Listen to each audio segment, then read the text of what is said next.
Төсінде асау жүрген еркінде құрық бойлап жетпеген жүйрік туған бір түнде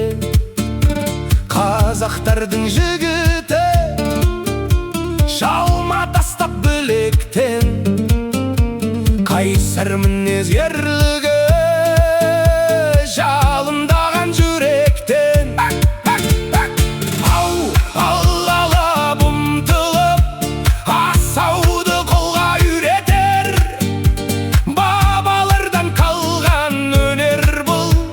көргеннің көзін сүйсінтер.